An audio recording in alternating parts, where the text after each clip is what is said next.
Okay, so today we will I will tell you about the anaerobic infections or pathogenic clostridiums.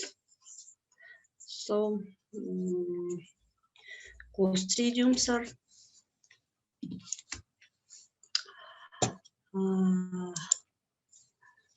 so introduction. Sporogenous rod-shaped gram-positive bacteria are classified in the family Bacilliaceae. So this is the family Bacilliaceae, and they are involved into two groups based on oxygen requirement: the aerobic bacillus and the anaerobic clostridium. And we will discuss about this anaerobic clostridium today. Genus Clostridium includes all anaerobic gram-positive bacilli capable of forming endospores. The name Clostridium is derived from the word closter, meaning a spindle. The spores are wider than the bacterial bodies, giving the bacillus a swollen appearance resembling a spindle. Most bacteria are strict anaerobes. A few are aerotolerant, like Clostridium tertium or Clostridium histolyticum. And there are 130 official species of Clostridium.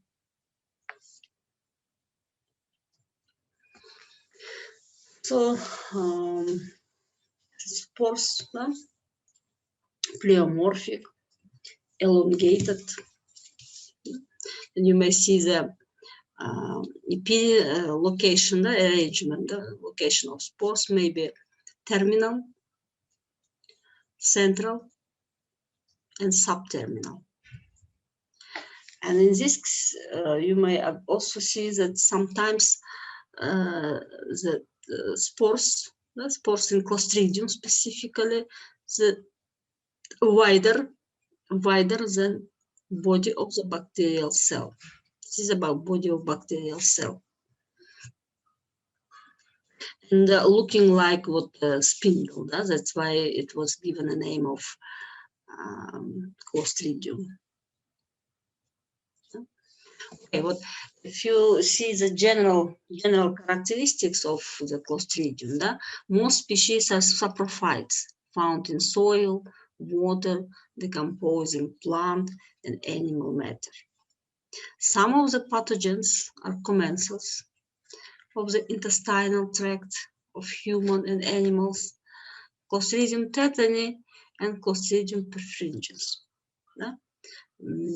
So you should pay attention that they can be the normal flora of intestinal of animals and humans. The genus contains bacteria that cause three major diseases of men: tetanus, gas gangrene, and food poisoning infection. So classification of the Clostridium based on the type of disease produced.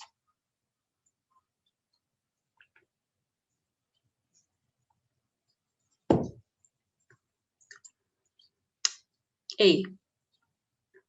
Tetanus, caused by Clostridium tetani, which is present in soil. The spores of Clostridium living in the soil. B. Gas gangrene. Gas gangrene may be caused by many types of bacteria. You can see that first group of established pathogens.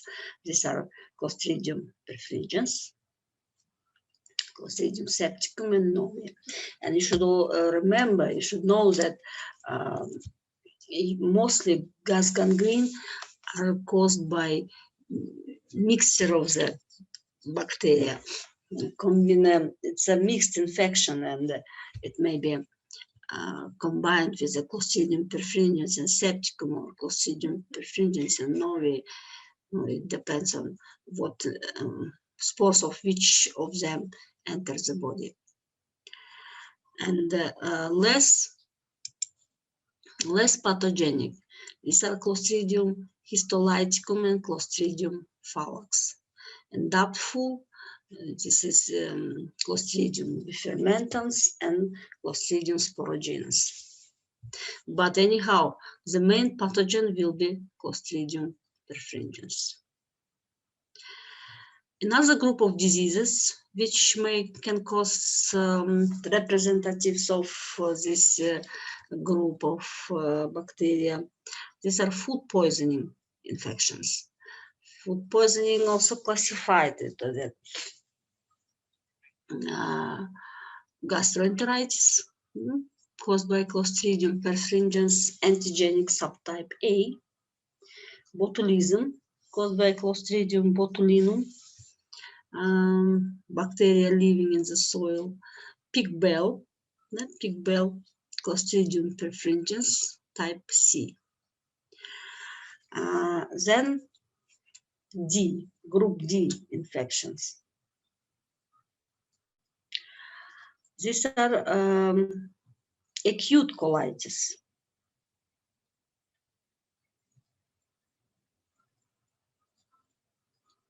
Acute colitis, for which is responsible Clostridium difficile.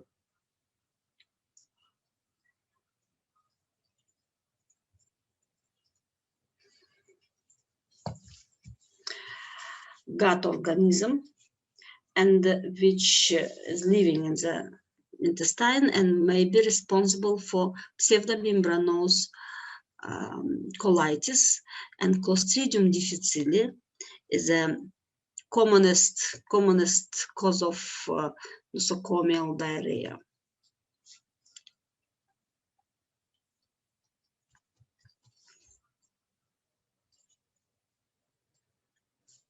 Okay, so we start from that gas gangrene, Clostridium perfringens, the most important causative agent of gas gangrene, and first cultivated by Etchelm in 1891, was first described by Welch and Nuttall in 1892. A subgroup within the type of Clostridium perfringens produces food poisoning and necrotizing enteritis in human.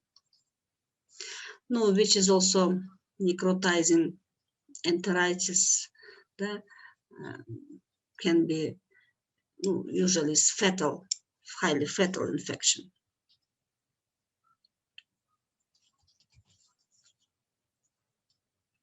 Morphology. Large, you can see here the bacteria. This is a bacteria, gram-positive bacillus. Size may be from 4 to 6 micrometer to multiply 1 micrometer. Spore forming with subterminal spores. Occurs singly or in chains and is pleomorphic. What chains? In this, you may see the chains of the bacteria, and capsulated but non-motile. They have no flagella. That is a difference of Clostridium perfringens from other types of Clostridium.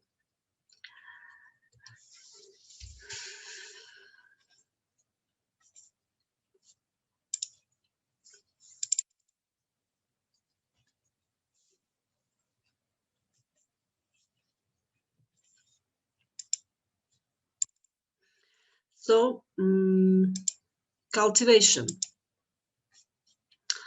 Since they are strictly anaerobic, strict anaerobes, so it grows best in carbohydrate-containing media like glucose agar or glucose blood agar. In temperature may range from 20 to 50 degrees, the optimum temperature for growth. Of course, the most optimum, it is human body degrees, 35, 37 degrees of temperature, and the pH may be range from 5.5 to 8.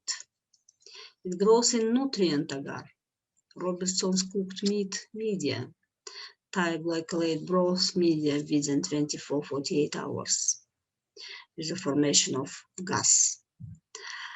In blood agar medium, colonies are most strains show a target hemolysis because they produce toxin, which is called zeta toxin.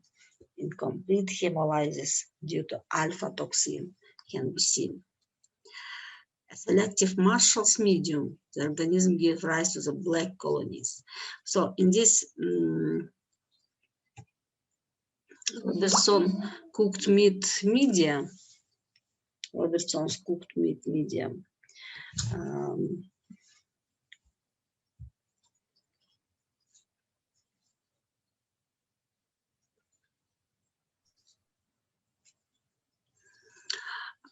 can be seen. So Robertson's cooked meat media can be seen that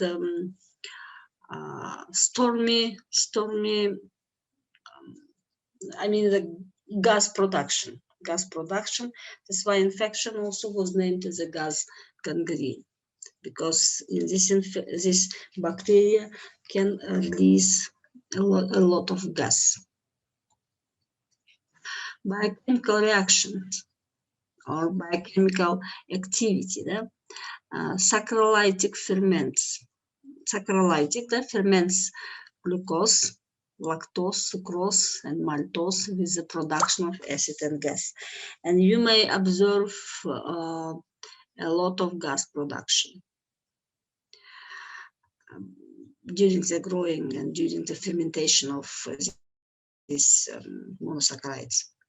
Mild proteolytic action, when we culture it on gelatin, when we do gelatin step culture, can be seen that liquefaction of the gelatin. Indole negative, but H2S is positive.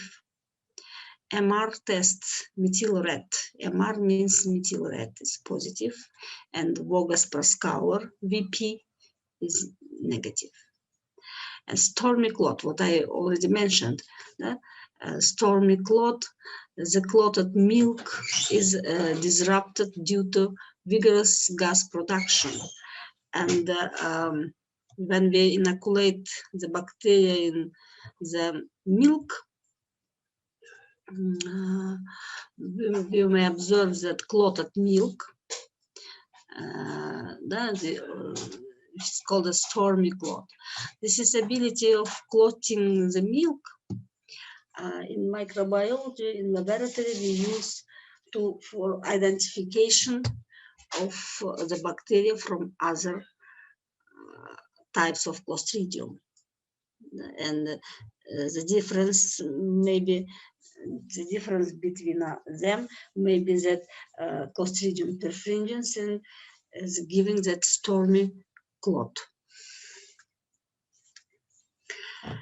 Then resistance. The spores of food poisoning strains resist boiling for 1 to 3 hours.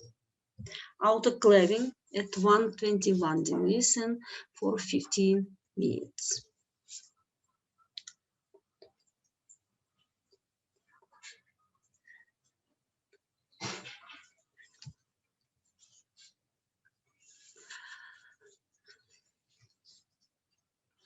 Please, I want you pay attention that spores are highly resistant and can be killed only at temperature more than 120, means autoclaving. Boiling Boiling only can kill the spores during the 1 to 3 hours of boiling. That means that spores are resistant and living in the soil in a spore condition for a long time, for 20 years, 30 years, 40 years can live in the soil, spores of the bacteria, and keep its properties, genetic information. So, toxin production.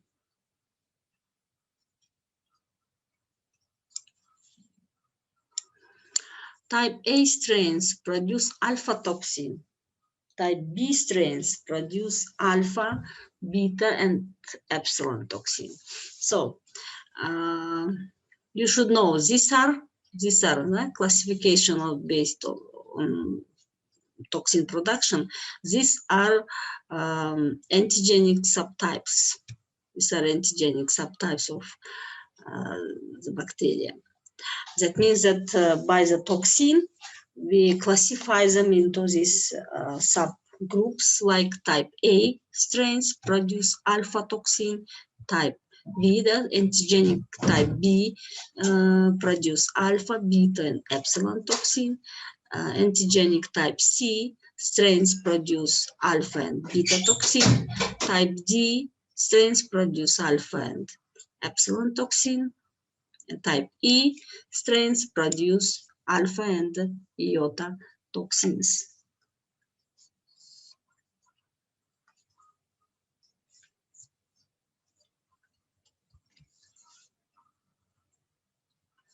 So, alpha toxin, what is alpha toxin? Alpha toxin, so produced by all types of perfringens.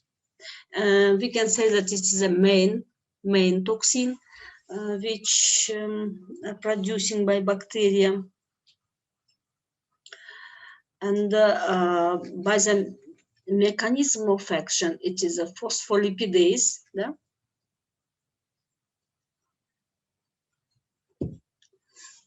Or we can say lecithinase lecithinase C.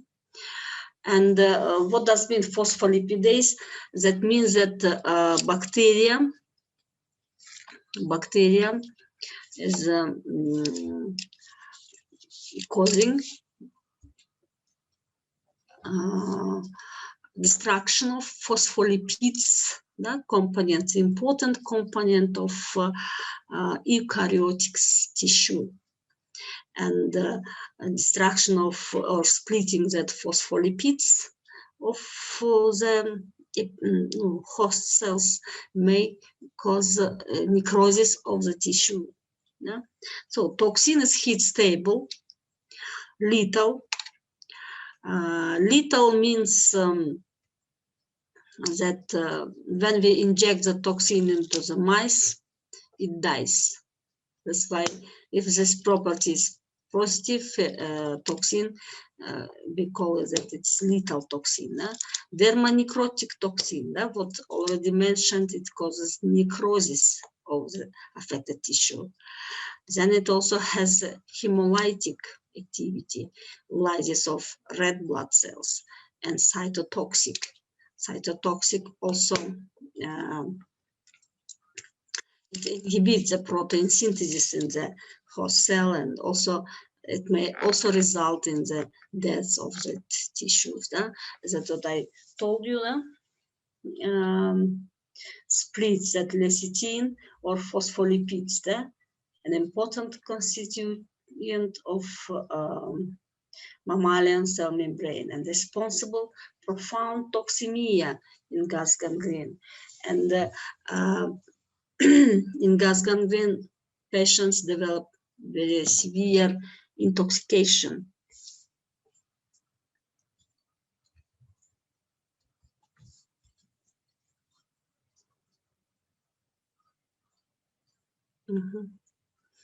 So this methods of detection of the toxin, alpha toxin production, and it is important test in diagnosis of the gas gangrene, and this is a Nagler reaction.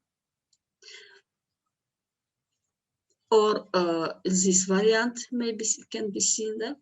So this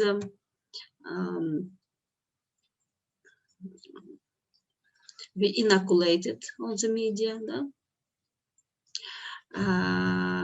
incorporated with antitoxin.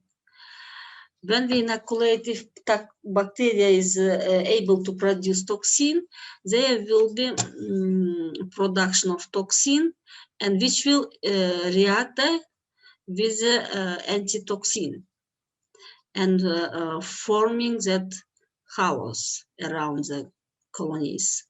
These colonies without halos, negative. This is positive.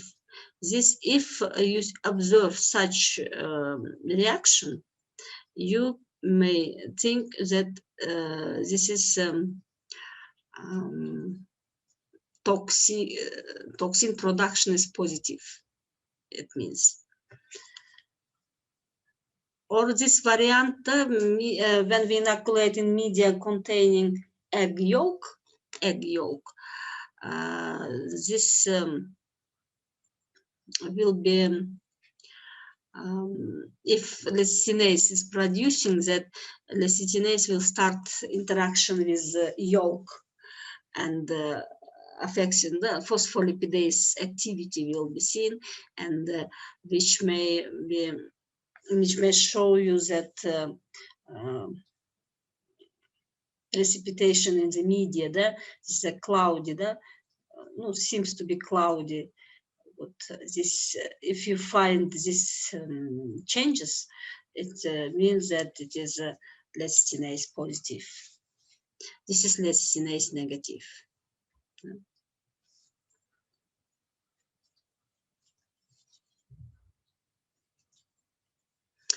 Other major toxins. These are beta, epsilon, and iota. Have lethal and necrotizing properties. Then minor toxin,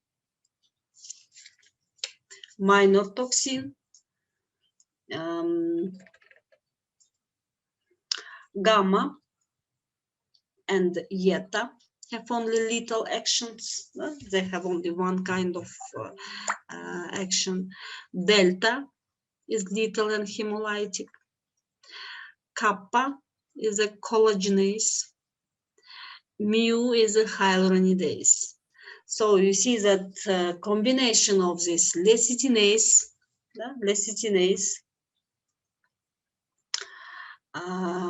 hemolytic activity, lethal activity, necrotizing properties, collagenase, hyaluronidase activity, all these together will cause the development of severe necrosis of the affected tissue, and finally patient may lose his affected part, and about this I will tell you later. And another toxin, next toxin,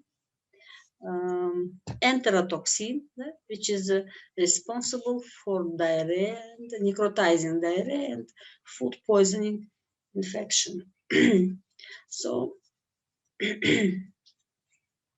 you may see that Clostridium perfringens are responsible for many Clostridium perfringens is producing many variants, many types of toxin. The highly toxic bacteria.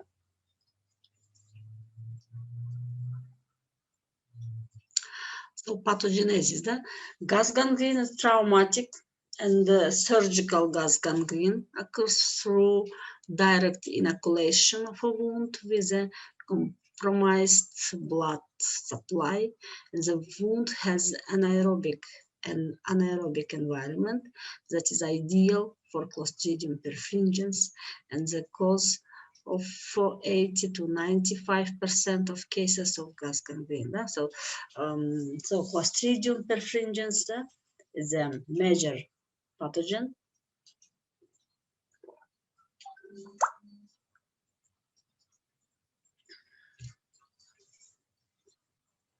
Major pathogen which is responsible for development of gas gangrene in 80 to 95% of cases. And the mortality rate from traumatic gas gangrene is greater than 25%. And you may see the bubble. You look at the picture and see the bubbles. You see, this is amputated part of the body, but anyhow, the process in the progress, and might be this person will not be survived because process is going up.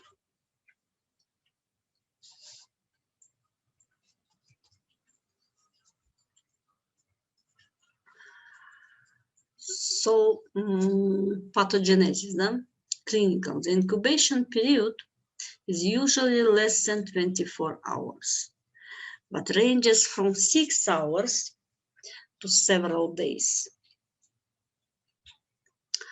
So decreased pain or anesthesia at the site of infection can indicate that cutaneous nerve endings are being destroyed and that the disease is advanced. Progression of toxemia and shock can be rapid. Physically, you may observe tense edema, discolored wound discharge, vesicles of bulla, and necrotic tissues. What you can see there, what physical appearance of affected tissue.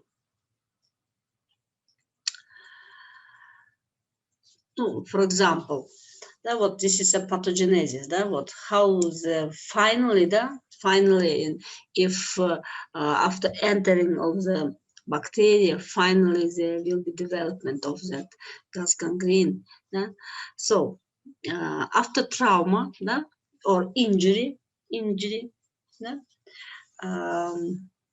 microbes, when microbes enter into the injury, means transmission of infection occurred.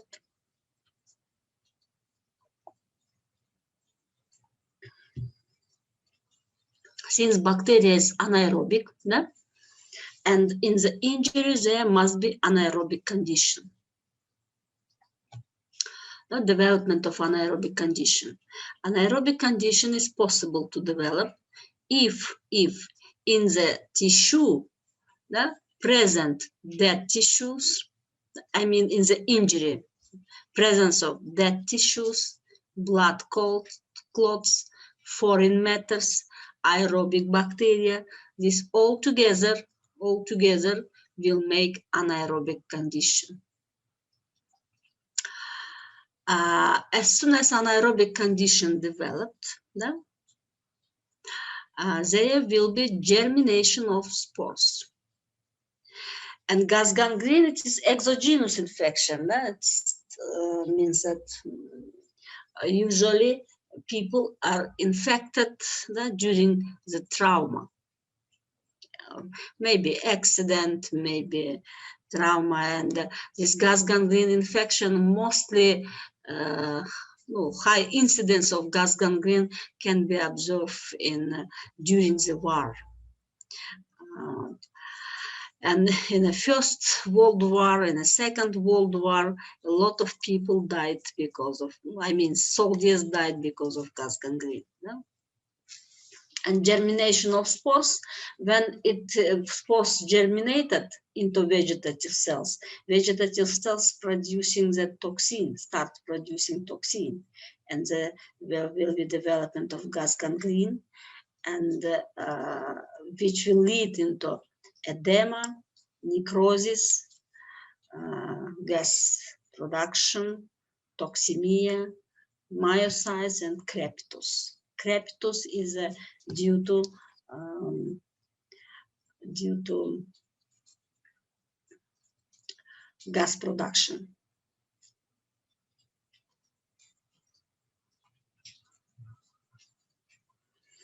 So other infections which can cause, for which are responsible Clostridium perfringens, these are food poisoning type A, produce heat labile enterotoxin, and toxin acts like enterotoxin of Vibrio cholera.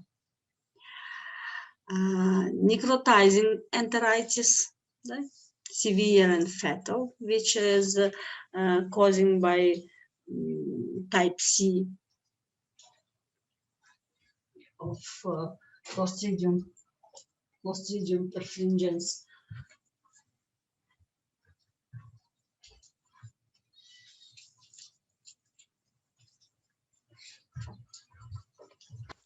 Other diseases, these are maybe gangrenous appendicitis, urogenital infections, brain abscess, meningitis,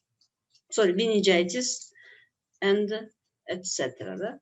So that means gas gangrene theoretically can be responsible for many types of infection, many types of diseases in human.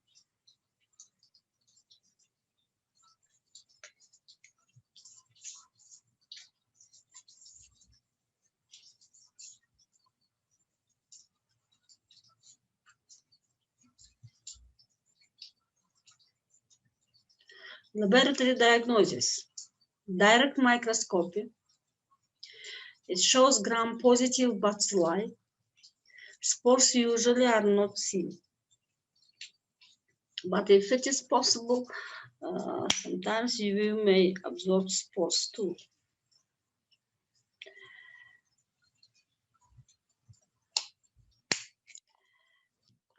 Culturing. So methods of diagnosis, these are direct microscopy, culture, and animal inoculation test. So direct microscopy of affected what I told you that, which shows that gram-positive bacilli. Then culture means culture media on cooked meat media and blood agar media incubated anaerobically for 48-72 hours. Where we do the Negler reaction for detection of the toxin production. If it is toxic, then that means that it is pathogenic, Clostridium perfringens. Then we also use for diagnosis animal inoculation test, which we do in a guinea pig for demonstration of toxicity of bacteria. That means that Negler reaction is in vitro method of detection of the toxin production, and animal inoculation test in vivo in a guinea pig for demonstration of toxicity.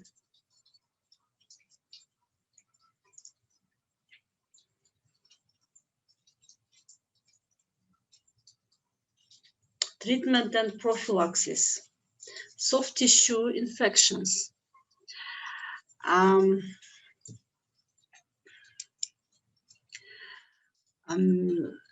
Post-surgical infections require immediate therapy with penicillin and with broad-spectrum antibiotics even before lab diagnosis. So gas gangrene management we must provide an aerobic environment. We should not give a chance for germination of the spores, and surgical removal of all dead and foreign matter from the injury. And if there is a suspicion of gas gangrene, that injury must be left open without applying the bandages, and should not close that injury. They should not make anaerobic condition for that bacteria.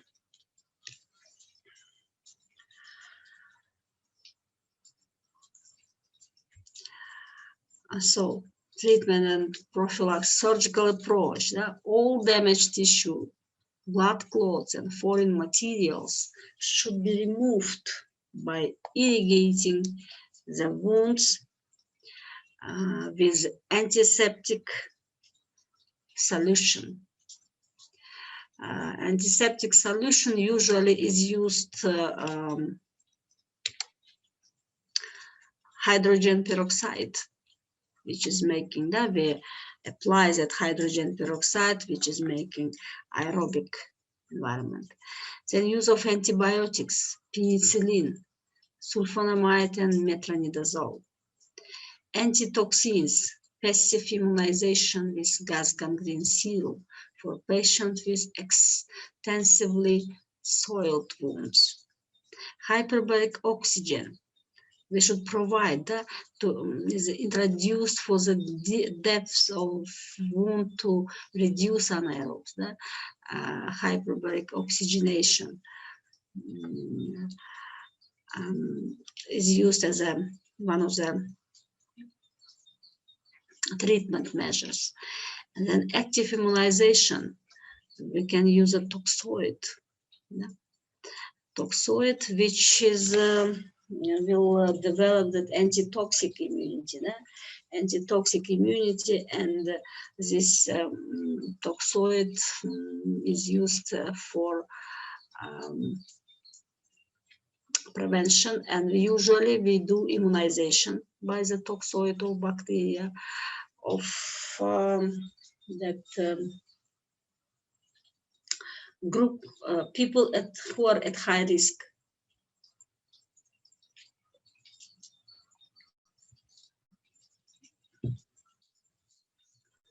High risk group people.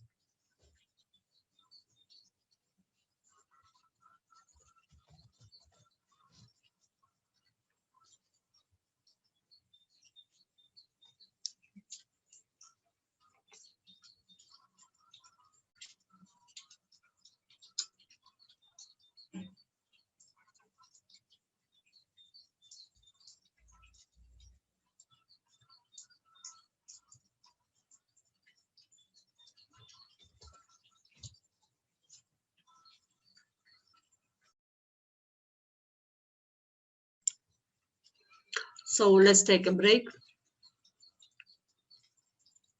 And after break, we continue the lecture. Let's continue. Next anaerobic infection is tetanus. Tetanus is an acute, often fatal disease caused by exotoxin produced by the bacterium Clostridium tetani. It has been described by Hippocrates and Aristotle. Rosenbach in 1886 detected a slender bacillus from a patient with tetanus. Kitasato in 1889 isolated the Clostridium tetani in a pure culture. The following year, von Behring and Kitasato described production of antitoxin in serum of animal.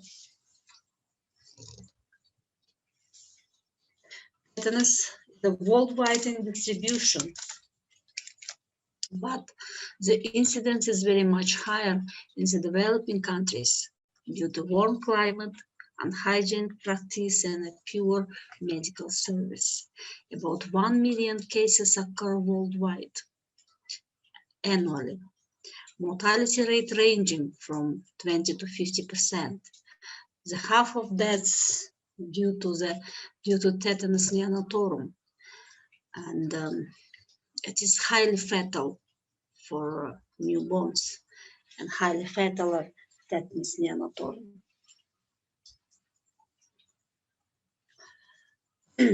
So, morphology. It is gram-positive bacteria,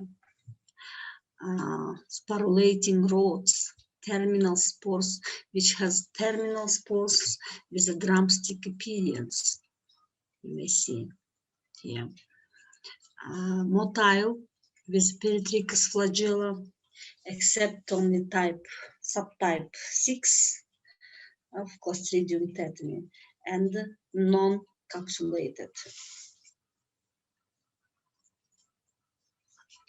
Cultivation. It is obligatory anaerobic. Optimum temperature 37 degrees at pH 8.4. Grow in ordinary medium, but since it's anaerobic, strictly anaerobic, that's why we need that Robertson's cooked meat media. Meat is not digested by becomes black, but becomes black. And nutrient agar and blood agar median anaerobic conditions. In blood agar form small hemolytic colonies due to production of hemolysin, or it is called also tetanolysin toxin, which is responsible for breakdown of RBC. And when we culture in blood agar, we observe that hemolytic presence of hemolysis in the medium. So classification. There are 10 serological types of Clostridium tetani that have been recognized based on the specific flagellar age antigens. And the type 6 strains are not flagellated, as I told you that. That means that type 6 strains are not motile. Resistance. The spores of some strains are killed by boiling, but some resist boiling for 3 hours. Dry heat at 160 degrees for 1 hour. And the best way to kill or destroy spores is autoclaving at 121 degrees of temperature for 20 minutes. Spores also killed by antiseptics within a few hours. The spores may survive in soil for years, approximately 15 years. Spores are living, can survive in the soil.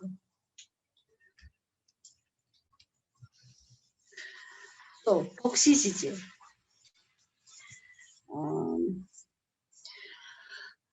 It produces exotoxin. There are two distinct toxins, tetanolysin and tetanospasmin. Tetanolysin has a hemolytic action, and tetanospasmin neurotoxin. So tetanolysin is a heat labile, oxygen labile, causes lysis of RBC of several animals, especially rabbit and horse may act as a leukocidin. Leukocidin means destruction of white blood cells. Tetanospasmin is a heat labile, oxygen stable, powerful neurotoxin. It is protein in nature, and it is responsible for clinical manifestations of tetanus, means muscle spasms, will occur. I mean that clinical manifestation of tetanus. It is plasmid coded.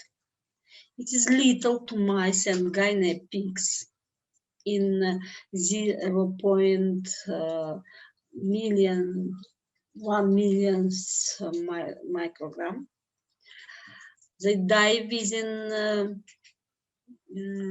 1-2 days, get easily neutralized with antitoxin.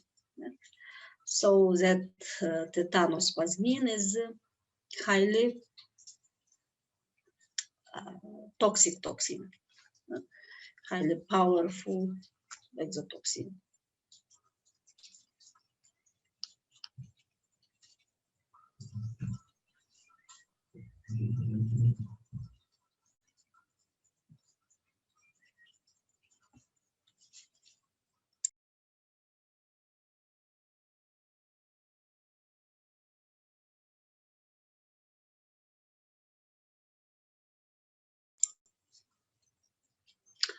Two distinct toxins are produced. Tetanolysin, oh, sorry, I already mentioned that, pathogenesis. Source of germination of infection may be soil, dust, feces. At birth, under unhygienic conditions, babies can get and develop tetanus neonatorum. Tetanus develops following the contamination of wound with the Clostridium tetani spores. The incubation period about 5 to 15 days. Pathogenic effects due to tetanospasmin of Clostridium tetani. The tetanus toxin especially blocks synaptic inhibition, synaptic inhibition in the spinal cord. That's why it causes spasm, muscle spasms and contraction.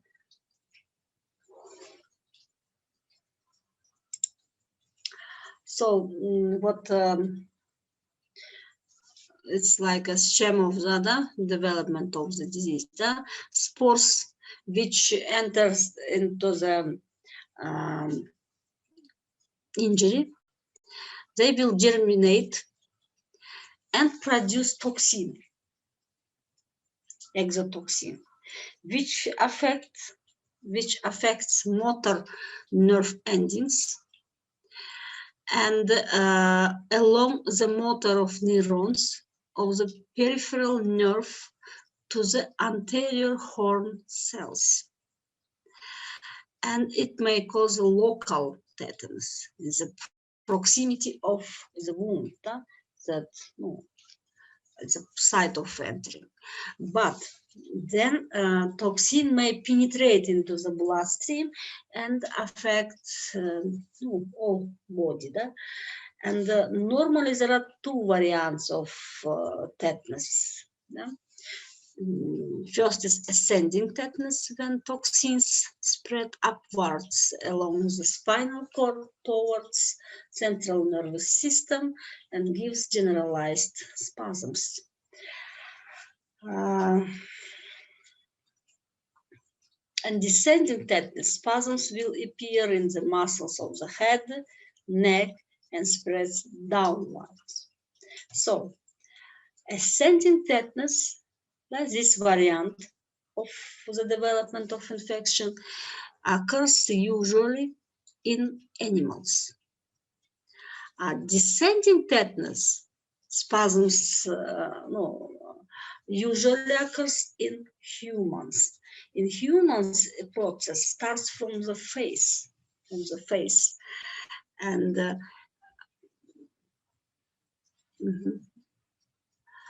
what you may see that from the face, this is some sardonicus that may cause that infection. What I mean, that descending variant of tetanus from face and neck and back and etc.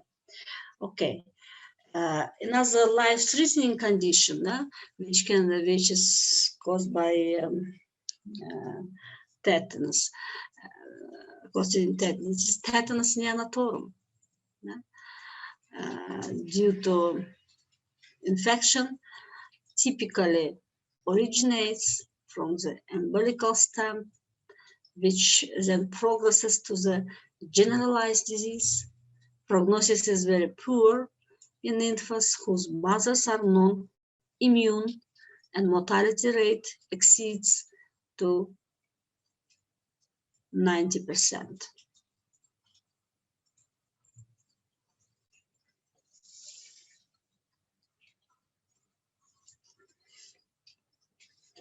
Developmental defects can be seen among the survivors.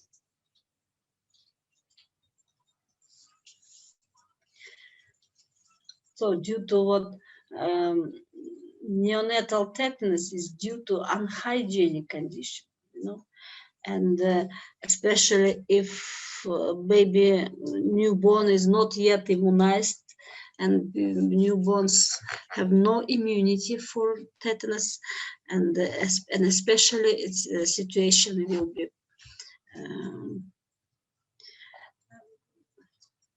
dangerous if mother is not immunized. And that's why that means a baby has no passive immunity. That's why infection mostly, you see that the mortality rate exceeds 90% at fatal infection for the newborn.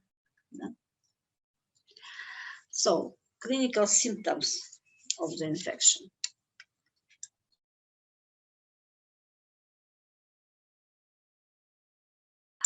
Early symptom is trismus, locked jaw, spasms of the masseter muscle, difficulty in opening of the mouth, and masticating.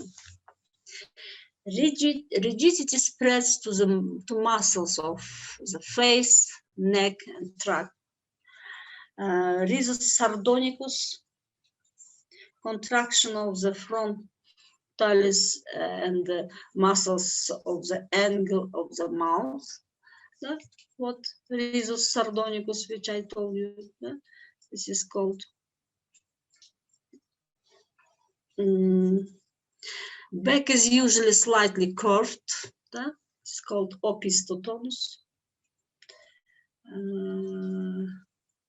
I think you have seen this picture in the beginning. Well, this is opistotonus.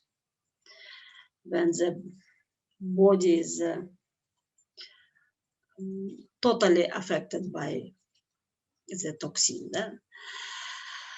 And the back becomes curved.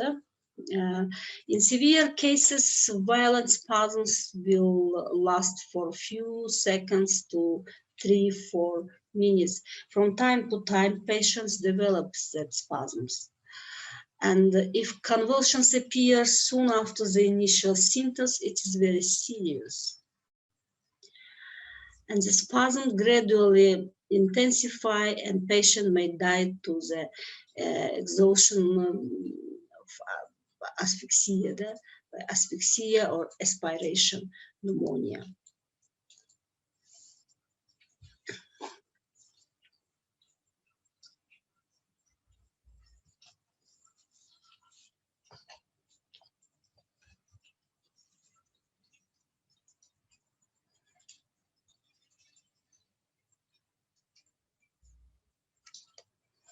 Laboratory diagnosis.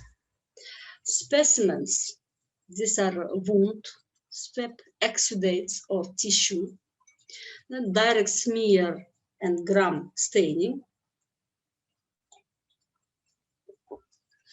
may show gram-positive bacilli with drumstick appearance. So, use a microscopy, the method of diagnosis, which is called microscopy. That means a direct microscopy of specimen. Then cultivation is done in blood agar and amino glycoside blood agar media under anaerobic condition, or Robinson's cooked meat media. Clostridium tetani produce swarming growth after 1-2 days of incubation. Then we use animal inoculation. Animal inoculation is used for demonstration of the toxin. And the reaction which we do when we use that animal inoculation test is called toxin neutralization test. So animal inoculation is done for demonstration of toxigenicity, as I mentioned, and what is the procedure of doing this animal inoculation test? We take the 0.2 ml of 2 to 10 days old cooked meat culture filtrate, which is injected subcutaneously into 2 mice. One of the mice has already received 1,000 units of tetanus antitoxin. In positive case, mice without taking antitoxin died. The control animal shows no change. So you see, we take 2 mice, into both of them we inject, we do injection of that filtrate, that solution which contains the toxin, but into one mouse we inject antitoxin. One mouse already receives that tetanus antitoxin, and mouse which without taking antitoxin will die. Second mouse which received the antitoxins will survive. This is showing that it is in that second mouse which is survived, there was a toxin neutralization test. That toxin neutralization occurred, that's why mouse survived. A toxin neutralization is possible if toxin and antitoxin are specific to each other.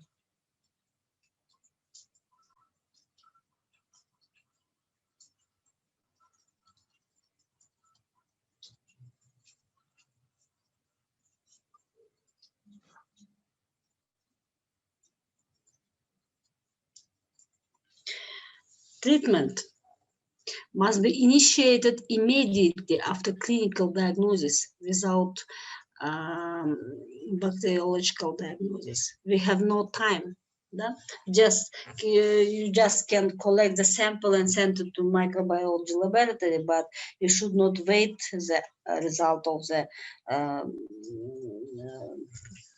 from microbiological laboratories and symptomatology is so typical that you must start immediately the treatment.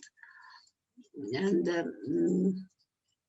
we use a combined immunization,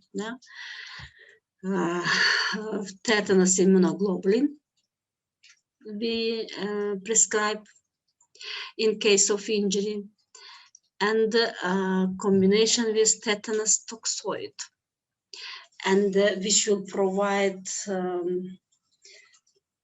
passive and long-lasting immunity. So tetanus immunoglobulin gives passive immunity, and tetanus toxoid gives active immunization. Then antibiotic, of course, penicillin is a drug of choice. And supportive care, patients should be placed in a dark and quiet room because noise or sudden light and others situations may cause the development of muscle contraction, muscle spasms.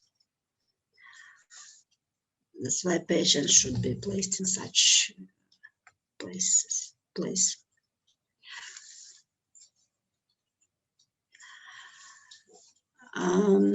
Then vaccine for prevention of tetanus is included in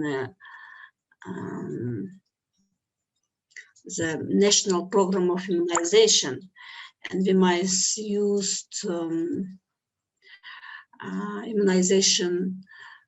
active immunization in children then during first year of life, beginning from 6-8 weeks of age. Yeah? 3 doses must be taken from the baby.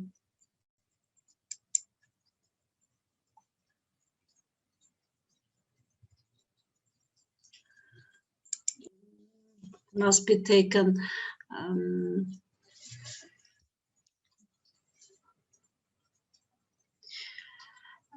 and a full course of immunization confers immunity for 7 to 10 years.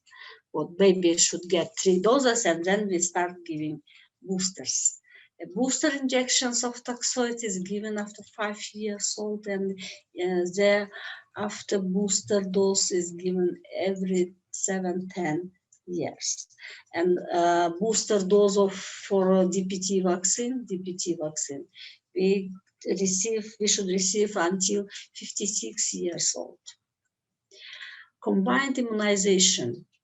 In emergency after an injury, it is ideal to immunize the individual with tetanus toxoid with administration of 1,500 international units of antitoxin. And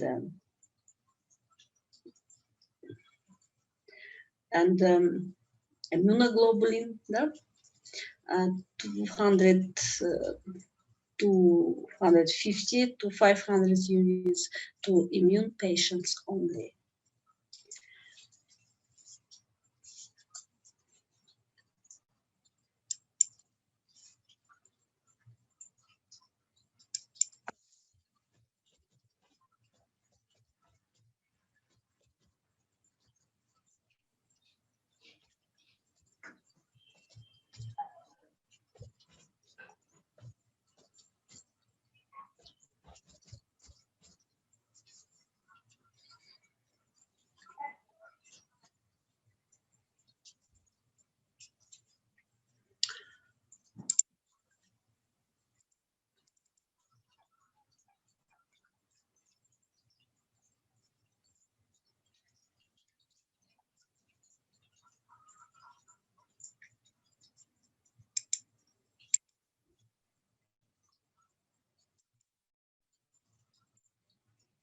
Botulism.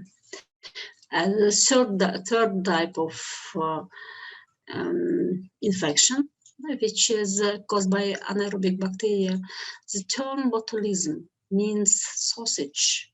Food poisoning occurred after ingestion of poorly cooked sausage. Clostridium botulinum was first isolated by one Ermingen in 1896 from Ham.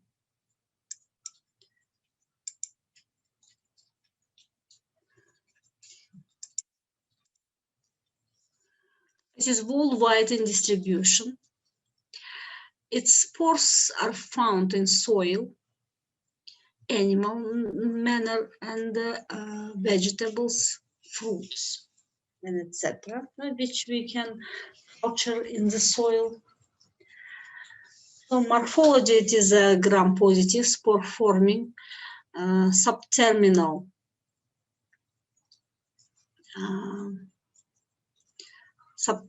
spores, oval and bulging spores, motile due to petricus flagella, and non-capsulated.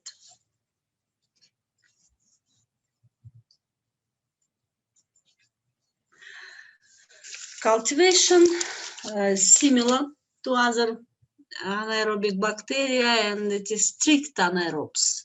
Grows in nutrient agar and blood agar in anaerobic condition. In blood agar, there is a hemolysis around the colonies, and for cultivation, since they're also strict anaerobic bacteria, is used Robertson's cooked meat medium. Growth occur in 24-48 hours at an optimum temperature 35 degrees.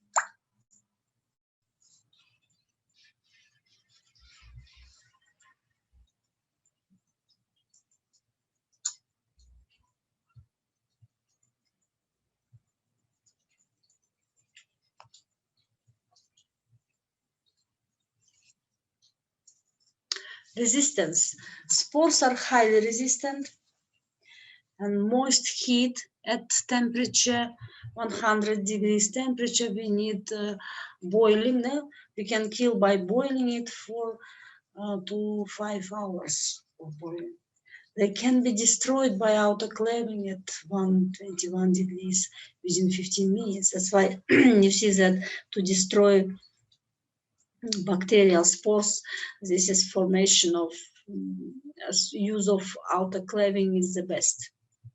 And spores normally can be killed only by autoclaving within 15 minutes. And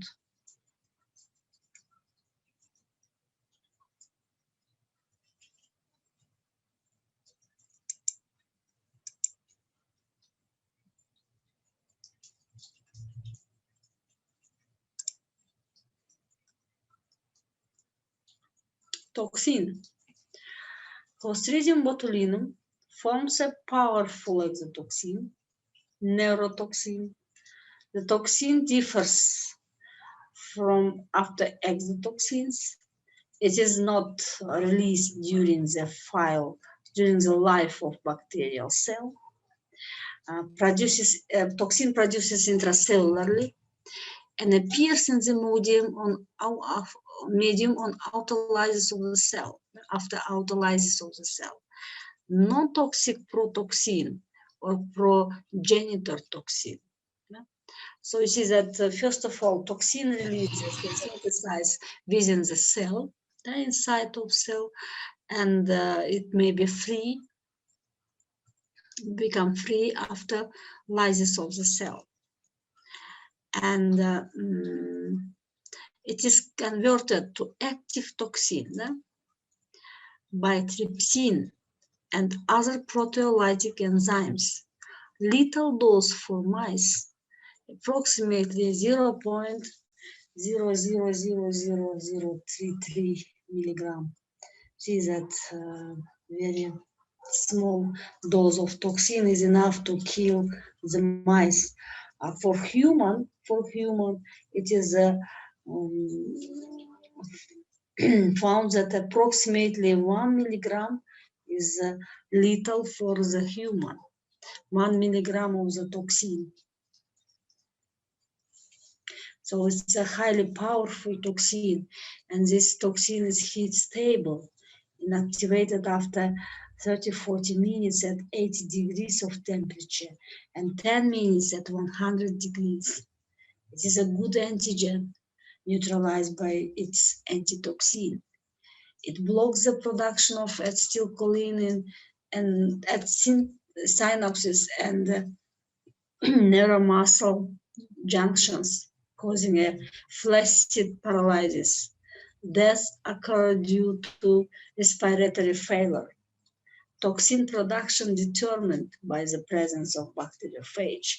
That means bacteriophage can transfer that tox gene from one cell to another cell. And also this toxin, there are 7 antigenic varieties of the toxin, which are named as from A to G. The principal cause for human diseases, these are A, B, E, C, and D.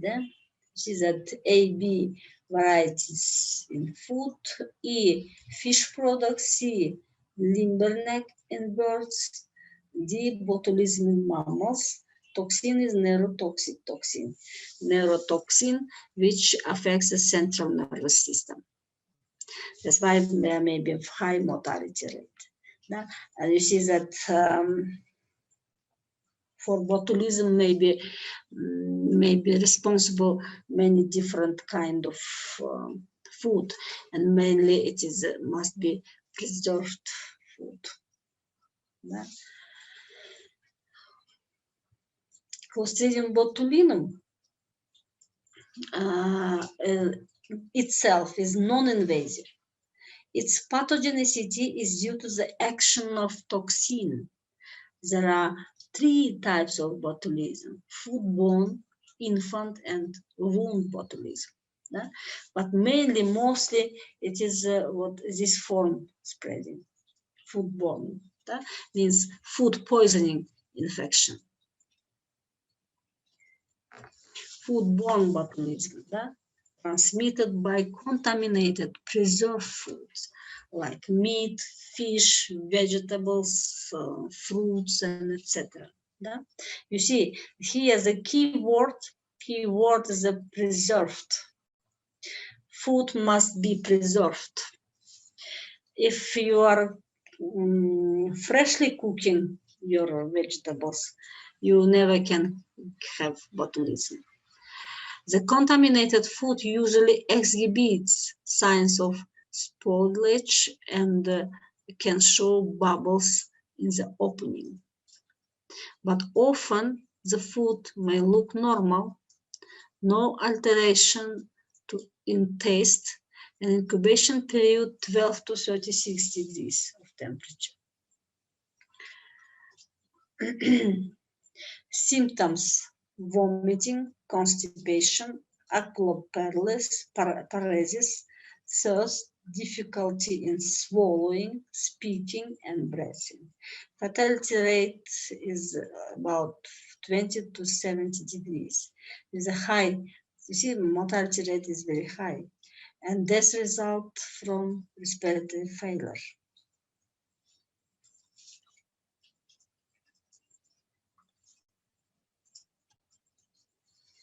Infant botulism, it is toxico-infection, affects infants below 6 months due to ingestion of food contaminated by spores of Clostridium botulinum, or mostly it may be honey. Wound botulism, very rare wound infection. Toxin absorbs into the blood. Most of the cases caused by type A. Antigenic type A.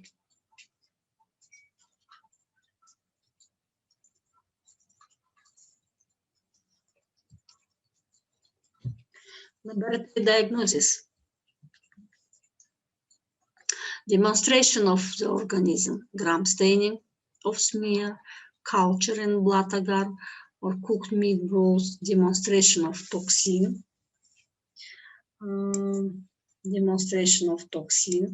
The filtered extract is divided into 3 parts. One is heated, other 2 kept unheated. And 2 mice are injected by unheated filtrate. One of them, control, is protected with the polyvalent botulinum antitoxin. And this animal which is protected by the polyvalent antiserum will survive if it's really botulism.